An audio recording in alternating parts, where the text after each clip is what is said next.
Welcome to Unapologetically Sensitive, where you can learn, relate, laugh, and maybe even live a bolder, brighter life. I'm your host, Patricia Young.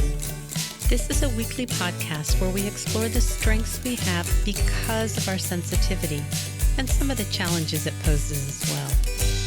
The information in this podcast is not a substitute for help from a licensed mental health professional. Hey there. To the creatives, healers, sensitives, and deep thinkers, how the heck are you? We are mid-October now, so how's the weather? That's all I'm going to say about the weather. Today's episode with Jen, we talk about a bunch of things. We haven't recorded for a month, and I talk about feeling a little disconnected. We haven't been in touch as much. Everything's fine between us, but I talk about what happens for me when there's a change in a relationship and I have a hard time interpreting what that change is, even though I had information. We talk about all kinds of things about if you are someone who people pleases in relationships and how that can impact the relationship when you start realizing that you need to start pulling back a little bit and taking care of yourself. I talk a lot about relational trauma in this, and for me, reframing what I would have thought of or how I would have conceptualized something as being attachment injuries. And there could be some overlap that I'm not aware of, but now that I have this new lens that I'm looking at how much relational trauma I've experienced in my relationships, how my PDA shows up, and something happened between Jen and I. We're fine. We talked it through. We talk about it on this episode, but PDA is pathological demand avoidance or persistent drive for autonomy. And I talk a little bit about what that is and how that showed up for me when we had less communication than we normally have. I also talk about, we both talk about, we just don't know as much about where the division is between ADHD, highly sensitive person, autism, anxiety, depression, bipolar disorder, borderline personality disorder, OCD, that often the disciplines are not talking to each other, and that the DSM is a highly flawed way of identifying disorders and pathologizing things. But how do we navigate these differences when there is a lot of overlap in what we call one thing, there may be something else? And how do I talk about my experience without disenfranchising those of you that identify as HSP? How do I accommodate the new listeners that identify as autistic? And just the dilemma, and also talking about things that happen in relationships that I know are relatable to you, the listener, without having people in my life feeling like if I tell you something or we have a hiccup, you're going to talk about it on your podcast. And how do I share all of those things? I think it's a great, relatable episode. I hope you enjoy it. And now, on to the show. Hey, Jen, how are you? Hi, Patricia. How am I? Such a great question. I'm okay. I think I'm okay today. I'm feeling a little bit under the weather. Yeah. Which is unusual for me. I'm just realizing how long it's been since I haven't felt well. Yeah. But aside from that, I'm in pretty good spirits. How are you, my friend? I say this, well, I think I'm okay. You and I haven't recorded in, I think, about a month. I know, I missed it. I know. And part of what I want to talk about is how much I count on sameness, pattern, repetition, consistency, and what that brings up for me when we don't have that I end up feeling disconnected. And before you and I were recording, I was talking about, I'm really struggling with wanting the highly sensitive listeners to still feel like they're being seen and heard and engaged. And as I'm having all these realizations around what I used to refer to something, and now through the lens of autism, I'm seeing it differently. And I'm fascinated with, I love new information. And so I'm really struggling because I don't want to disenfranchise anybody. But I had an awareness that I shared with you earlier this week. And I'm just wondering if it's relatable. And although I'm going to talk about it through the lens of autism for me, is this relatable? We don't know what is HSP, what is autism. I would suspect in the next 50 to 100 years, we'll have more clarity. So I think that there is more overlap. But one of the things that I recognize is for the last few weeks, you went on vacation around the 15th of the month, middle of the month. Mm-hmm. And although we had contact, we generally at least use Marco Polo once a day. Sometimes we talk more, sometimes less. And you wanted to be off grid. Totally understood that. So we had less communication. And then you came back and had a lot of things going on and still were, it's not that anything was wrong, but we just did not talk as much as we did. And is it okay to say what? Yes, I don't want to blindside you. No, go for it. I'm up for anything. Okay. When things get busy in your life and you have a lot going on, I notice that your ADHD kicks up and you're less likely to reflect and be as attentive. I totally get it. It's not a criticism at all. And so the combination of the less frequent contact, and then when we would connect, you're just busy and kind of frazzled and in lots of different places and not as grounded. And I really was able to hold that lightly. If you're a longtime listener, you know that historically two things happen. Either I get my feelings hurt or I get angry, frustrated, disappointed, or hurt with you. Neither of those things happened this time, but you and I FaceTimed earlier, I think it's been a week now. And all of a sudden I got really tearful and I had this awareness and I asked, is everything okay with us? And it's not that we weren't having communication, but it was a shift in our communication pattern. And what I realized is, and I'm going to say this through the lens of my autism, but see if this relates for you, that I recognize a change in our communication, but I struggle with how to interpret that. What is the meaning behind that? Are we okay? And I checked that out with you and you assured me that it was fine. And right before we started recording, is it okay to share this too? Mm-hmm. I just gave you a heads up that I wanted to talk about this, but your response was, are you mad at me? Yeah. That's my thing. Yeah. Uh-huh. Do you want to say a little bit more about what that is for you? I was just thinking about it actually as you were talking. I just think it's one of those early childhood like default patterns. Mm-hmm. And where it used to really strike a lot of fear in my heart. Now it's just kind of like, it's always kind of there. It's like a reference point. Like, I wonder. Yeah, and I mean, there's so much there that I can unpack, and I've done a ton of work on it. And I think at this point, I know myself pretty well, but it wraps into my fears around disappointing people. I mean, I think you and I have enough safety in our friendship that I finally know, like, I really am doing the best that I can and have that sort of self-trust built up. And I think that you and I have that, and that both can be true. I can be doing the best I can, and you can be disappointed, and it can all be okay. It's not like the death knell of the friendship either.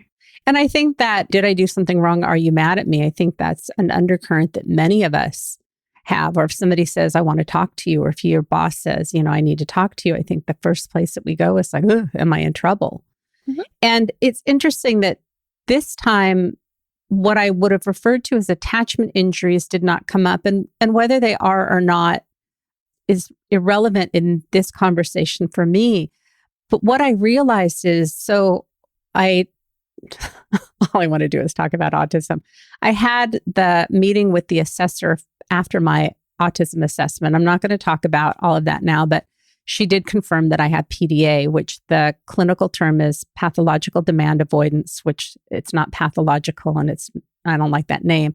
So persistent or pervasive drive for autonomy, which means I really need to feel that I have a sense of efficacy over my life. And those demands can be either external or internal. And how this showed up for me and what I became painfully aware of is because of my PDA and because of so much relational trauma, which is real. It's happened. I'm not making this up. This is not an attachment injury. This is based on hard data related to my autism, that I am constantly scanning for ways that my autonomy is going to be lost. So in this time when you and I had less communication, while I wasn't hurt or angry, I was scanning for potential ways that this could impact me. And I've got plane tickets to come out and see you in October. And I had these thoughts of like, maybe it's not going to work for me to come. I got an airline credit card so that I can earn mileage so that we can see each other more often. I thought maybe I should just switch back to my other credit card. I thought, maybe you're not going to want to record the podcast with me. It's not that I'm a little stuck on my words. These are the ways that I scan to preserve my autonomy so that I don't get blindsided. So if I don't think about the fact that maybe the trip isn't going to work and you go, you know what, Patricia, it's not going to work. And then you take away my autonomy. But if I've already thought about the fact that the trip may not work and then you say something, my autonomy is preserved because I was already prepared for that. And I think that there are ways that if you have anxiety, I don't have a well thought out thought, and I feel like I'm walking into a landmine. I'm going to proceed, but this may blow up. If I didn't have the lens of autism, I would tell you that I'm highly anxious and I'm just anticipating things that could happen. And I may identify with being a highly anxious person. And I think because I've always been autistic and I've always had PDA, I just didn't know what it was. I languaged it differently. And if you identify with being anxious and that's a framework that works for you, I am not trying to take anything away from you. What I am trying to talk about is how do we reconceptualize what we've told ourselves about ourselves as we get new information? And even this morning, getting ready to record, because we haven't been talking as frequently. I mean, this weekend we were going to connect and you were in a quiet mood. I was in a quiet mood. Not anything was wrong. But again, being out of that routine, the pattern, the repetition, the familiarity, I feel disconnected. Like I don't have feelings about it. Like I'm not angry, I'm not hurt, I'm not disappointed. I just feel disconnected. And it feels harder for me to reconnect, where I know that there have been times when I'm so full of like, oh, I just love our connection and it feels so warm. And it's not that any of that has changed, but I think that these things go on for many people, but we don't talk about it. It's such an interesting lens. I love it. The PDA lens. Yeah, it's funny. It's sort of just occurring to me now. So I'm also struggling to find some words to articulate it. Mm-hmm.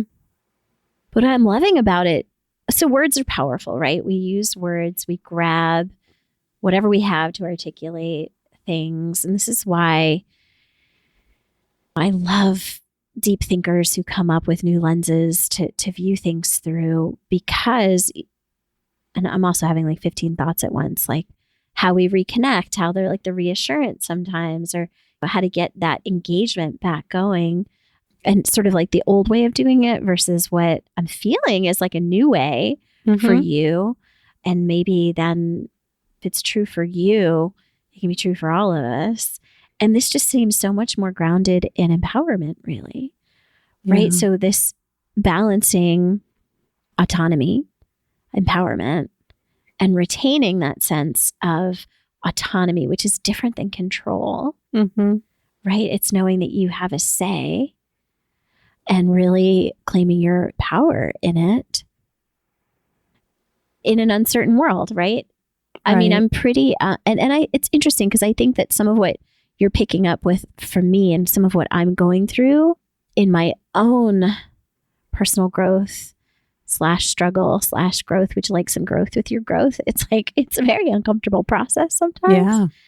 I think it's a form of PDA, right? Like if I wear a certain label, whether it's friend or girlfriend or partner or whatever, right? And it has certain demands on it that sort of take away my sense of autonomy. I think the break that I took from really everybody except for my children when I was on vacation, I mean, with the exception of some stuff that you were going through, or it's different. We're all in context, right? So sometimes things happen in life that sort of trump this little experiment that I'm doing with myself. But what it all shakes out to, if I'm not just taking for granted what it, here's the script, this is what it means to be a good friend and go and do that. And it's more fresh. It's more like in the moment, what do I have energy for? Because I have to center myself a little bit more now. And my yeses are stronger yeses because of that. It's so interesting, not just the ability to say no or to shake it up a little bit with how I'm showing up, but because I have that right, it makes me feel more energized. It's kind of like if you're going to choose someone, you have to have the option to not choose them. Otherwise, the PDA sets in, right? So if it's an I have to, it covers up the I want to sometimes. And I think certain relationships can lose vibrancy with that. I love this lens of where's my autonomy? Like, what can I say yes to right now? What am I free to say no to? So yeah, I think you're onto something. Yeah. A couple of things I want to clarify, that with PDA, it's often not a choice. It's a nervous system dysregulation. And my guess is because I'm 60 and I've lived with this for so long, I'm a little bit more uncomfy with it.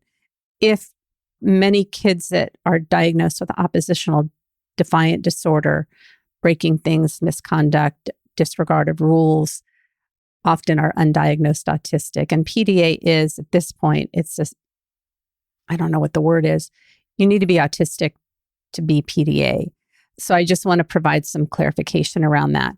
For me, because I'm an internalizer, it looks really different. And my PDA can come up around internal demands too, taking a shower, getting work done, anything that's a demand. So that's just education. But I want to jump back to what you're saying, because I've been thinking about this a lot. Many of us were raised to be people pleasers. And for those of us that really desire connection and don't want people to be mad at us, we tend to say yes, we show up, we overextend because that's what we think we're supposed to do, because that's what a good person does. And when we start to have a sense of what really works for us, and then we recenter on ourselves, it can cause shifts in relationships, which is part of what I'm experiencing, that I 100% support you in getting clear and focusing on yourself and your needs. From my end, that's a difference in what it looked like before and what it's looking like now.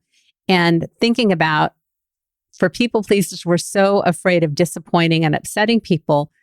But when we show up in our false selves, like if you're in the middle of this, there's nothing you can do about it. So hold what I'm going to say very lightly. But if I'm someone who, say in our relationship, is people pleasing, so every time you want something, I'm here for you and I'm showing up, and I don't have an awareness that it doesn't work for me. And then I start realizing this is not working for me. And then I start pulling back, because now I need to focus on, when do I really want to show up and when can I not show up? And I've been doing all this because I don't want to disappoint you. That me taking care of myself is probably going to disappoint and frustrate you, because now I'm pulling back and I'm not showing up as freely and as I was initially, but now it matters. And so it's almost ironic. It's not almost, it is ironic that the thing that we're the most afraid of that we do with our people pleasing is what happens when we stop doing it. Mm-hmm. Yeah. So what saves us, right? Like communication, I guess. Yeah. Right? Like really that intimacy, that being able to say, like, this is what's going on for me. And that's a sense of intimacy is intimacy. This is what I'm going through. And creating space without conflict, like without them, meaning both narratives can be simultaneous, side by side, and not inherently in conflict with each other. Right. And it's been interesting that some of the things that I do routinely have shifted for a number of reasons. My foot is healed, but I had this infection. My back has been hurting, so I haven't been able to do some of the things that I do as I'm coming out with being autistic and having some shifts in some relationships. I'm pulling back and figuring out. Right now, it's really important for me to be around people that either know that I'm autistic and totally embrace it, or that don't know that I'm autistic and I can just keep showing up and doing the things that I need to do. But there've been some hiccups in some relationships. And it's interesting for me to see that the part of me that feels like it works for me to stretch and grow when I meet new people and I develop friendships that I want to learn about them. I want to grow. I want to expand, and how much I love that. And there's a part of me that in not doing that right now and really focusing on what do I need, doing more things by myself and not in groups because that's just what I need, that I'm reverting back like, oh, these are the things that I like and they're not expansive. And is that okay? Because these are the things that bring me comfort and soothing. And maybe I do need things to be smaller for now. Who knows? Maybe I'll expand again. I know I'm not being specific and I apologize for that, but I struggle with how to talk about what I go through without being hurtful to anybody, because that's certainly not my intention. But I worry that if somebody that I've had a hiccup with hears this, that they're going to feel like I can't tell you anything because you're going to turn around and talk about me. And so it's not my intention to talk specifically about a person, but the things that I talk about, I know are so relevant for everybody. And I don't know how to do this, and I don't want to lose every friend that I have. But I think that this is very relevant to most people, that we kind of take on the traits of the people that we hang out with. And then if we're not around them, then, or if you cook meals for someone and then they're not there, do you have cheese and crackers for dinner? Do you have popcorn for dinner? You know, like what is it that you want and what's your rhythm, and how we kind of bend and expand to meet the needs of the people around us? That's a great question. I know that's a I know lot. that feels like, well, it's funny. Like, so I had a weekend without my kids. Mm-hmm. And I woke up Saturday and I stepped into this space of like, wow, I don't have any clients today. I don't have any obligations. And it was really refreshing. It was like really balancing for me. I do have some things in the house that I need to get done. So, but those are inanimate objects, don't tend to get grouchy with me when and I don't project onto them as readily. The toilet's not mad at me for not fixing it right away. But I do think that it's a middle ground, right? It's both are true. It's balance is not it's not static, right? It's kind of breathing in and out, right? So expanding and contracting, I think, is what you're talking about, and like just a really broad way to look at it. And I think relationships are the same way. I know my relationship with myself is that way, and finding that spaciousness. And it's funny, as far as talking about you and me and like our friendship, I know that this kind of expansion and contraction, right? A lot of contact and then periods of not as much contact, often mapping straight onto my custody schedule with my kids. Mm-hmm. So it's almost like, where do we come in at, right? So if we measure it against like yesterday, it feels like a very abrupt change. And then if we measure it in terms of like a quarter, it's got this like ebb and flow to it. And I know that what we experience in the moment is directly tied to where our perspective is. Mm-hmm. So I don't know. I mean, I know how careful you are. I know how good your heart is, and how, I know that you want to talk about things and that you don't mean to, like you were saying, alienate. Or I'm fascinated by how we collectively as a culture, as a field, talk about things. So there's like the thing that we're talking about, which is just human experience. And then there's the formality of what's the current thought on something. And I don't know, I guess I'm just careful of that paradigm, because then there's the official stance on things. And again, with something like autism, it's not a specialty of mine. I'm not really well educated enough about it. I know what I know as far as neurodiversity. I'm pretty intimate with ADHD and HSP, and at this point, dyslexia, vis-a-vis my daughter, and different types of neurodiversity. And I am aware that things get put in, things get taken out. There's some really humorous, I'll have to find one, TikToks for you that sort of poke a little fun at the DSM in how it's revised. And, again, it's a human effort to study things and to make sense out of us. And here we are. Mm-hmm. So I don't know. I guess I like to breathe a little bit of, it's not levity, like I'm not taking it seriously, but it's, reverbs, not nouns, and the things are evolving. Yeah. Yeah. And how do I share what this process is without disenfranchising anybody, but enlightening? And I don't know. And I know that more people are listening that are autistic. And so I want them to feel included. And I don't want people that are HSP to feel like they're left out in the cold. It's really, it's an imperfect process. Yeah. Yeah. Yeah. Yeah. I shared with you the other day, I had an insight again of how my autism shows up. I was in the elevator going to get some lab work, and I was down on P2, and I was going to the 4th floor, and 3 people got in on P1, and one person was going to the 1st floor, and 2 other people were going to the 3rd floor, and I was going to the 4th floor. And I said in a very lighthearted manner, like, oh, we're never going to get there. And then I had this, and I said it, I'm like, oh, that's a thought we're not supposed to say out loud. And one guy worked there, and he seemed to understand. And there were 2 other people that were together, and I don't know what their thing was, but that is such a common thing for me in social situations. And I was thinking about comedians. I'm pretty sure that Jerry Seinfeld has said that he suspects that he's autistic. And I think those of us that are really aware of social norms and how we don't fit into social norms, in the elevator, don't make eye contact, don't talk to anybody. I almost always will make a joke when I'm in an elevator with someone.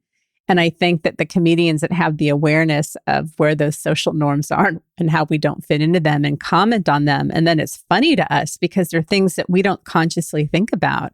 And it's just so interesting to see how often I will notice things like that and say things without, like now I have a picture of like, oh, that's my autism, that social rule that we don't talk in the elevator. We don't let people know that we're, like, oh, we're never going to get there. It's just fascinating to me. Yeah. Yeah, that's fun. Yeah. I don't know. I love it when comedians can break through and make us all laugh because something's so relatable like that. Right. And then the degree to which we say things out loud versus just like what gets kept in our head. I don't know. We're all just, yep. My good friend Dean says, we're all just walking each other home. Like we're all just trying to figure it out. Yeah. Yeah. Yeah. It's really made me wonder how much of the relational issues that people have, what that's about. And what became so clear to me when I went through my autism assessment and then talking with the assessor afterwards, that many autistics struggle with getting jobs, keeping jobs, have a lot of problems in the workplace. That's never been my experience, even with the PDA profile, because the underlying theme for me is competence. And how I keep my PDA in check is I anticipate what you're going to need and I have it before you need it so that you don't ever have to tell me that I'm deficient in anything. Is that always effective? No. Is that where perfectionism can come in? Absolutely. So this is another lens on perfectionism as well, making sure that I'm on top of stuff and the people pleasing. And if you have an externalizing form of PDA, you would probably get angry, have talk back. But because I'm such a strong internalizer and a fawn, not doing, either the pleasing or the freeze, the no response is how it comes up. So if I do get criticized or it's not even criticized. If I get corrected, I tend to go into a fawn. You're right. Thank you. Thank you for telling me. It still impacts me internally. So when I had my follow-up with the assessor, what she said is, you don't have any problem making friends. It's the maintaining the relationships. And that's where the challenges are. And I've really been looking at that and I'm getting so clear on how much relational trauma that I have. And especially you, the listener, have seen what some of my trauma looks like as Jen and I have talked about it as it comes out in our relationship. But historically, I think there was not reciprocity on my part. I think I could be very, very self-centered on what's important to me and talk about it incessantly without really having an awareness that everybody isn't as fascinated with the things that are of interest to me. I am always going to have very high and unrealistic expectations of how I think people should behave and how the world should be. And I'm constantly going to be disappointed. Now with that awareness, like, oh, that's what's going on. And then I can do a check on myself. And I asked the assessor, is it possible for us to change rigid patterns of thinking and behaving? And she said, absolutely. And some of the feedback that I got about my strengths are that I'm aware of these things and I've learned how to navigate. And because I've created a really great support system with other autistics, I'm ahead of the pack in terms of where I'm at personally, because I really do have this, I'm very good at reaching out and finding people. I don't think I leave relationships. I think I haven't been discerning, or I get in relationships with people that sometimes lack some skills. I think early on, definitely was not a great candidate for a friend, although I'm incredibly loyal and will do anything for a friend and really will show up. But I think also that connection is regulating for me. And I think that if people don't understand and they feel burdened by it, I think it can feel like a burden and a responsibility, because that's one of the ways that I co-regulate. I think I've gotten much better about it, but I think that's still part of what I get from connection is a sense of feeling regulated. I don't know. Do you ever feel that pull from me about that it wouldn't surprise me if I'm looking to you for regulation. Do you feel that pull? I don't know if pull is the right word. I think I notice, but I think we do a good job of co-regulating each other. I think what I'm sort of pondering right now as I'm listening to you speak and I'm thinking about me, myself and in relationship, and maybe even a little bit of what we experienced in this past week. and I know this about myself, like I am great in a crisis. Like if someone needs me, I'm really good. What I'm less good at is when there's not a crisis and someone doesn't really need me, trusting that the glue is still there, I guess, which I do trust that. I just don't, I think we both had that moment this weekend where it was like, just weren't feeling very chatty, you know? And of course we have distance, unfortunately. So it's not like you can just come over. And that's one of the things that I loved when I was out in San Diego was like just running errands together, just like doing life that's not in a way that's, I think sometimes with the distance, it's like, oh, I have something going on. I really want to talk to you. And that's clear. I think that's another part of like reading social signals, right? It's like, oh, okay, yeah, no, I'm on. I know what to do. Whereas in the absence of that, sometimes I'm just like, I don't know. Yeah. I think you and I have done that a little bit where it's like, I am just filling the air with lots of words because I want to stay connected to you, but don't particularly have anything going on or anything to say. Which is one of the ways that intimacy happens when you work with someone or you walk your pets with someone or you see somebody at a school activity or whatever those things are, when you have the day-to-day stuff where you share the minutia, which I love. There's something about that intimacy that I love. But if I talk to somebody once every 2 months and I'm not going to tell them about these little minutia because in the context, it just doesn't make sense. But that day in and day out stuff, I really have such a high value for. And I was thinking that a neighbor and I are trying to connect and I really struggle with scheduling things. And I finally just told her, she knows I'm autistic. I suspect she's neurodivergent. And so she said, would it just help if I just, texted you or called and said, hey, what are you doing today? I'm like, yeah, I don't want the burden to be on you because I struggle with this, but scheduling is really, really a challenge for me. I think because I don't know how I'm going to feel. I don't know if I'm going to want to do it. What's my energy going to be like? And trying to anticipate that ahead of time, it's a struggle for me. But I was thinking, we started walking our dogs together and then the activity is around the dogs and there's no pressure to share, but then you get that intimacy of what are you doing and how are things going, that often if the focus isn't the communication and it's on a secondary activity, which is why often at work, we're like, I can't believe what happened on the way to work. I can't believe what happened this morning. We share those little things that we normally would not share with people. Yeah. Yes. Yeah, I know right now in my life, it's like, oh gosh, this like back to school flurry. It's just so many mundane kind of details. Yeah. But I feel you. I actually really share that scheduling difficulty, I think. And, if it's just a given, okay, we're going to go meet for walking the dog and it's on a schedule, it does really alleviate it. But that's different, right? That's just like routines as opposed to scheduling something that's more like a one-off and then not knowing how I'm going to feel or what's going to come up. Yeah. Speaking of which, I'm looking forward to being back in a schedule for us now that the school year started and my life should start getting a little bit more into a predictable pattern. Be nice. Yeah.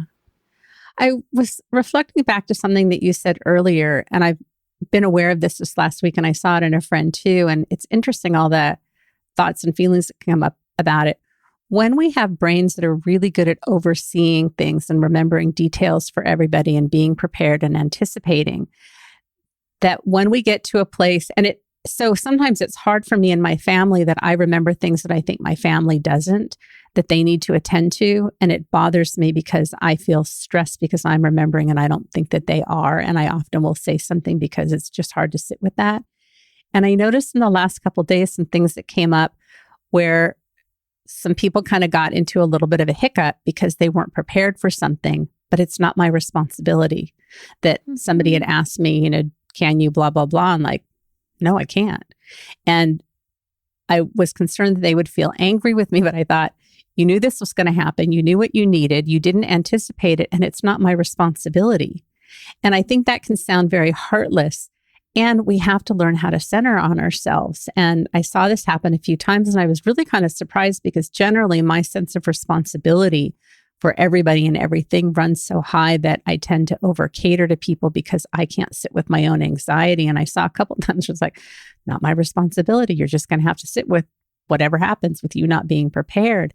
And I have a friend who's doing something, I really can't share what it is, but is doing something very major to take care of themselves. And because there are children involved, older children, it's interesting the conversations that I've had with peripheral people about this, because there's so much judgment around mothers and mothers' responsibility and mothers and their children, and how it's not okay for mothers to do things if it's going to center themselves and take care of themselves. And I think the other part of this equation is, so I'm going to be gendered here, and I'm just going to own that oftentimes it's the mother, it doesn't have to be, but oftentimes it's the mother that has the mental load, and how much the mother does and keeps in her head with doctor's appointments and scheduling and vaccinations, and who needs the backpack and who needs new shoes and who doesn't like crusts on their bread and all of that stuff. And in this case, if the mother's going to be gone for a little bit, what's going to happen to that household? And will they really recognize and appreciate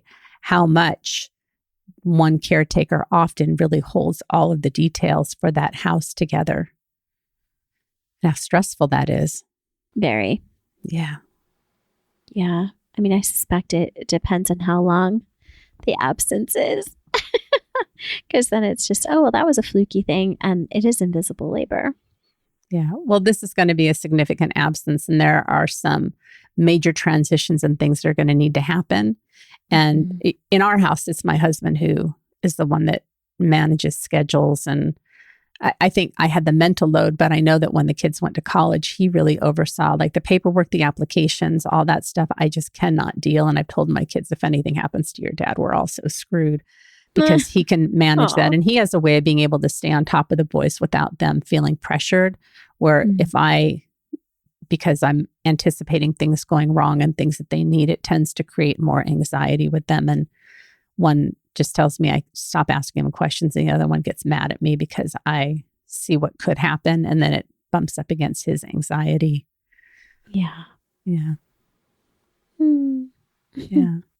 So it's just interesting, to think about all of those things. And is it okay to take care of yourself? And Steve and I were talking about, if this were a father that were in the Navy and who was going to be deployed for 6 months, would you have the same reaction?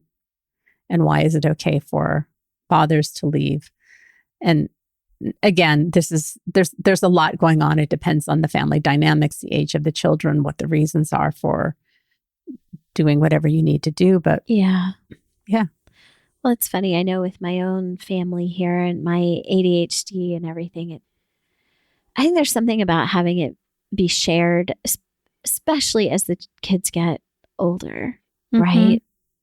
And wanting to, I always say, like, I'm not raising children, I'm raising adults, right? And wanting them to feel competent and to have personal responsibility for what they have going on. And there was a long time where I was very upset and would be frustrated with myself for not being as quote unquote on top of it all. And then now that they're older kids, it's shaking out to, I guess everything has its pros and cons. If mom doesn't have her shirt together quite as well as even she thinks she should, the kids kind of, mine anyway, I'm very pleased at the personal kind of accountability, responsibility, and ownership of a lot of their stuff. Yeah. And we miss things, and it's a little embarrassing, but I think sometimes that can be just about life instead of something that I'm taking as a personal failure. Yeah. And also, I've never been good at anticipating everything, but I'm really good at responding quickly.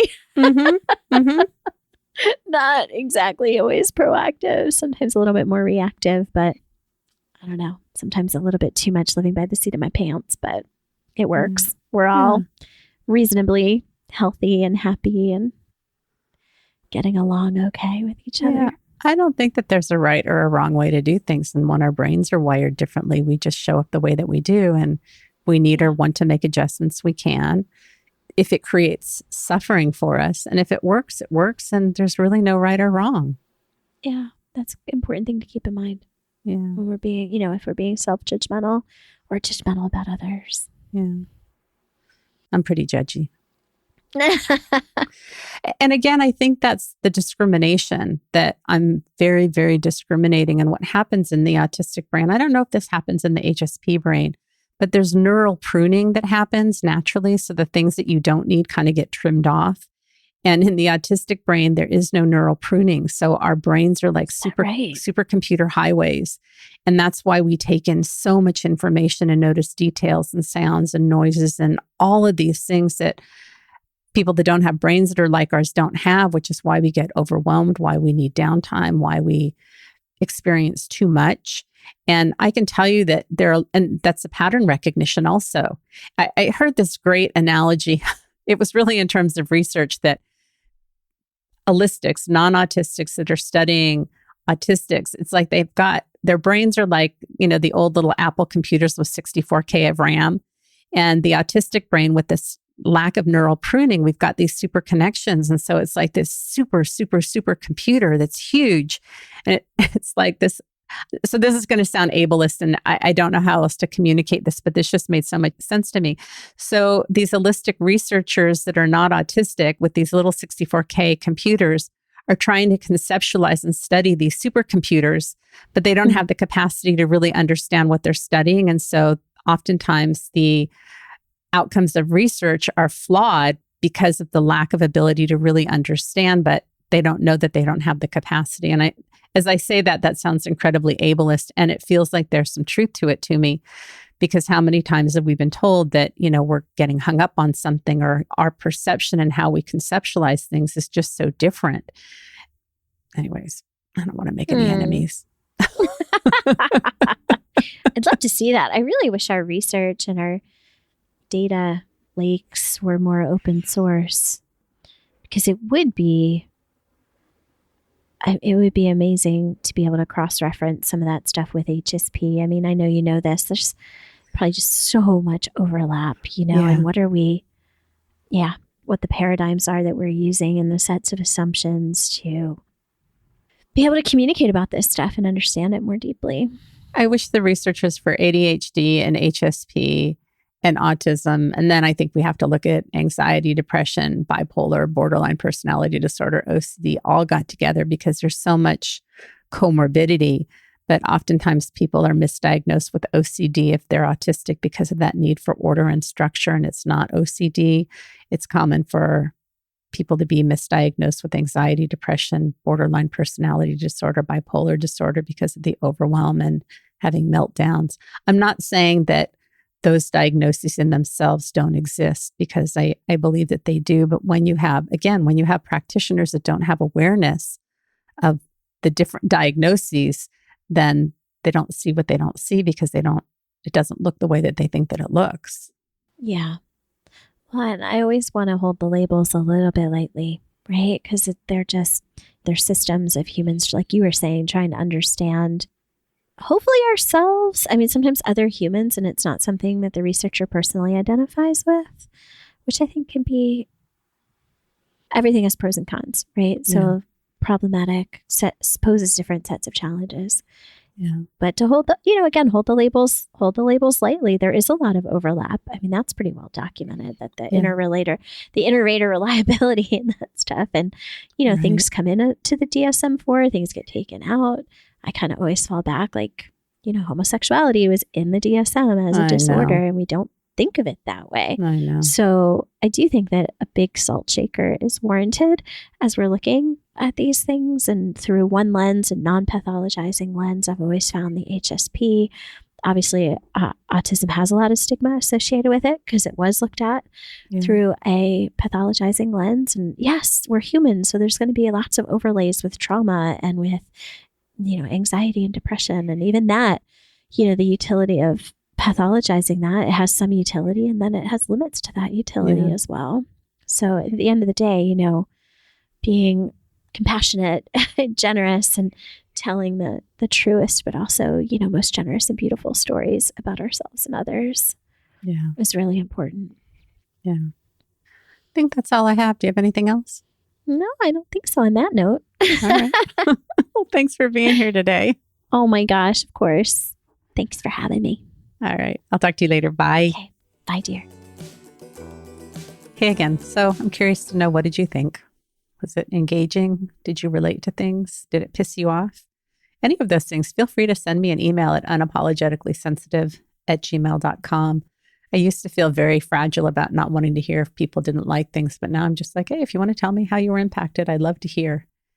If you're interested in working with me, you can reach out to me at unapologeticallysensitive.com. I'm in the process of updating my website. I've got some new videos on there. If you identify as HSP, would love to work with you. I know all about HSP, and I'm not going to try and convince you that you're autistic if that's a concern or a fear. If you're HSP and you're wondering if you're autistic, if you're a newly diagnosed autistic, I am doing a deep dive into autism right now and really am excited about working with late diagnosed folks that are autistic. If you have a PDA profile, I get it. I feel your pain. And I really want to expand and work with more neurodivergent folks. If you are interested in working with Jen, you can reach out to Jen at jen@heartfulnessconsulting.com. We both would love to help you thrive and to learn how do you navigate in a world where your brain is wired differently. And what are the things that you need to make accommodations for you? What are the ways, if you want to learn skills so that you can get what you need in life without having to surrender and sacrifice who you are and how you're wired? How do you communicate with people? How do you manage all of the internal things that go on? It can be a lot. Anyways, remember, sensitivity is nothing to apologize for. It's how your brain is wired.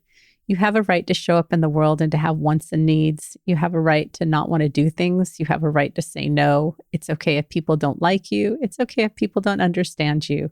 It's okay if people don't get you. It's okay for you to feel joy. It's okay for you to express yourself in ways that feel yummy and delicious to you, even if people don't get it. It's okay for you to talk about the things that you love, and it's okay for you to talk about the things that aren't going well. Who you are is okay. You are a gift to the world. You have beautiful gifts and strengths to offer the world. We all have work to do. Nobody's perfect. It's okay to struggle. It's okay to have big feelings. It's okay to get hurt, angry, disappointed. It's okay to have expectations and disappointments. It's okay to have joy. Have a blessed day.